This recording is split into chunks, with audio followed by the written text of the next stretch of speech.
Hey, beautiful. How you doing? You hanging in there, I hope. Doing some self-care, drinking some water. Hopefully you have access to water. So my name is Mandy, Fat Mandy, and I am an American, and I was raised as a Jew.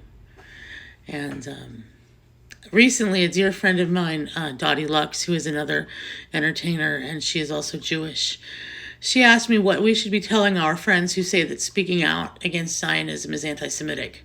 And she stated to me, and I agree, that not acknowledging our dissent, which is actually rooted in what we learned about being Jewish, is in itself anti-Semitic. I was raised Jewish, and the basic moral codes given to me by my family and my teachers is the heart of who I am as a human being on this planet. I have always believed in justice. I know full well the role that our forebears played in the civil rights movement, and I know about the horrors of Nazi Germany. I think it's really important to say that we can be upset and heartbroken about more than one thing at a time.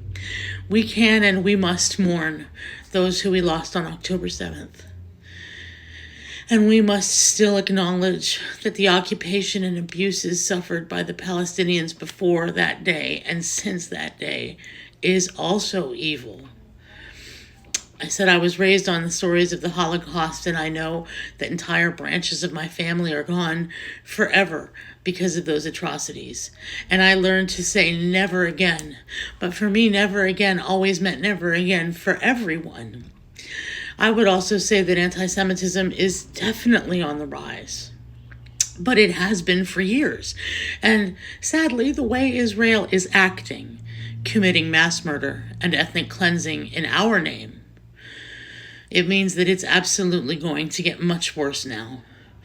But if we're going to be the people that God wanted us to be, informed, moral, compassionate people, then we just say what's right anyways. And the most basic laws in the Torah are on those clay tablets that Moses brought down from the mountain. And number 6 is, thou shalt not kill. And number 8 is, thou shalt not steal.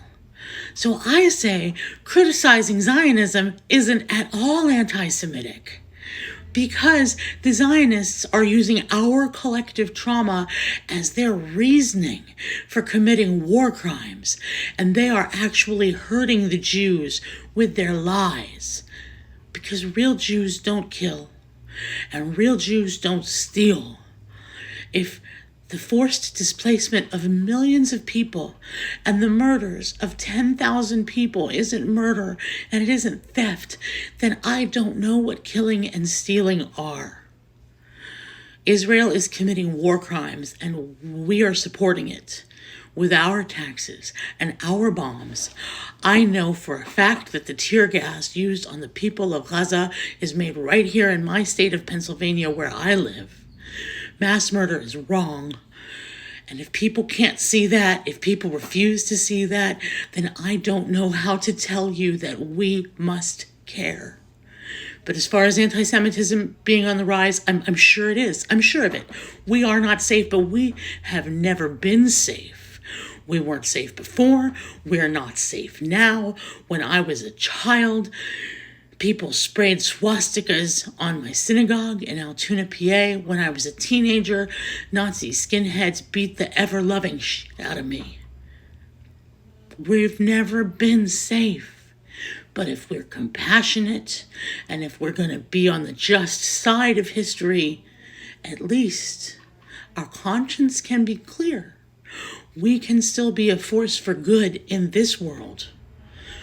If we stay silent to try to be safe, we're never safe, really. We must speak the truth and ally ourselves with people who believe in the truth and who believe in justice.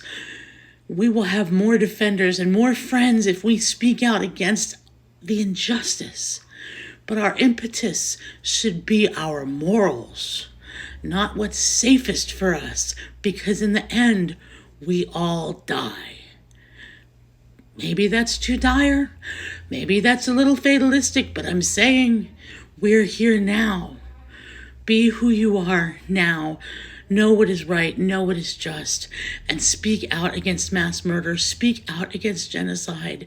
Yes, what Hamas did was wrong. But nobody went into that with clean hands. The Nakba was wrong. The new Nakba is wrong.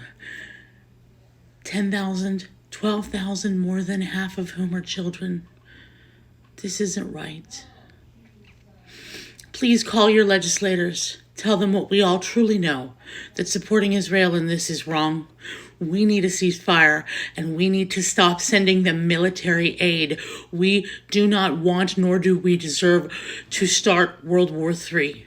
We deserve to live in a world and to create a world where there is justice and where everyone, the Palestinians included, can be free.